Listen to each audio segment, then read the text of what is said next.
Intentional self-care is a critical part of thriving during a caregiving experience. And today we're introducing a series on self-care of body, mind, and spirit.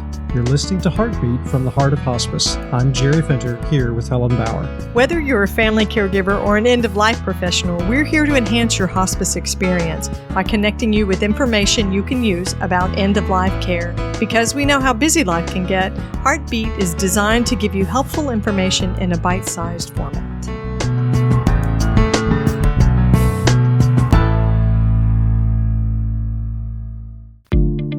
Hi, this is Gabby Jimenez of the Hospice Heart. I'm excited to let you know about an upcoming series on the Heart of Hospice podcast. I'm partnering with Jerry and Helen at the Heart of Hospice to bring you a special 6-part series on grief.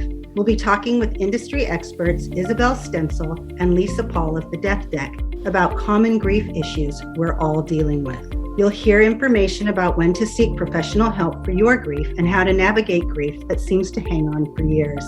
We're also going to discuss grieving for a loved one while you're a caregiver for someone else. There'll be tips for managing grief by journaling and how to comfort someone who is grieving. Isabel and Lisa will share insight into grief issues in children and young adults. Be sure to subscribe to the Heart of Hospice podcast so you don't miss this great series. And you can also connect with me at thehospiceheart.net.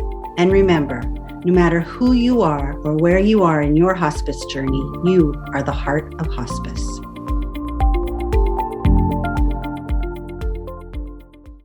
We're starting a new series. But the surprise is the topic, because this is a topic we've never talked about before. Well, it's been a while. Let's put it that way. Yeah, that was a little bit of sarcasm. Just a little bit. We have kicked this topic around, and yet it's still timely. It's more applicable than ever before. Definitely. Right. Definitely. You just can't beat it. We're talking about self-care. We're going to be talking about self-care for several weeks. And we're actually going to look at it from the perspective of body, mind, and spirit, because that's important too. And we'll tell you more about that here in just a minute.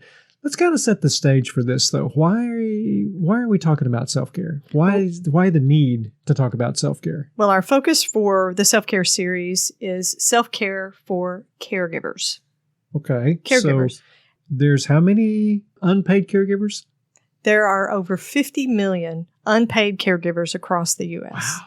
Something like 53 million. Yes, that's just mind-boggling when you think about it. It's staggering. It's a crazy number of people. And what do we know about what it's like to be a caregiver? It's hard. That's bottom line. It is hard to be a caregiver. Absolutely. Absolutely. It's work. Definitely. You're just not getting paid for it. Right. Right. So we can kind of compare it like this. Okay, a couple has a baby, and they're having to take care of this baby 24/7, right? They're not getting paid for that. And they're not getting paid for that. They just do it out of love. There might be mostly. There might be some resentment in there. But that's exactly it.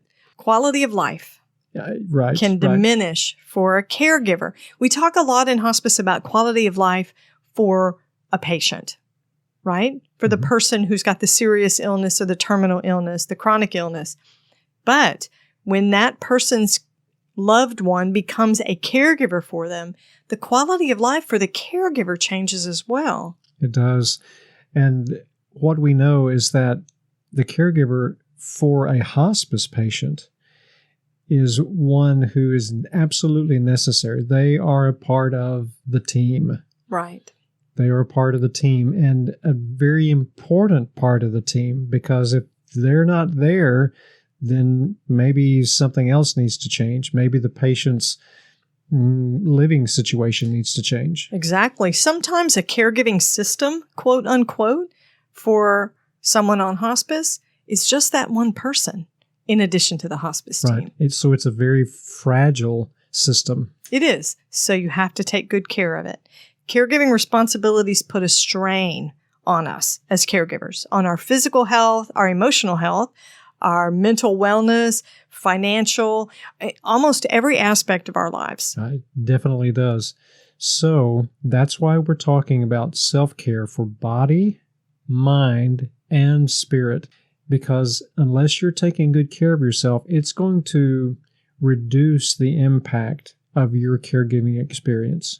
It's going to create a negative impact on the caregiving experience. Exactly. And we're not talking about the Calgon, take me away, I'm going to Boca for a week.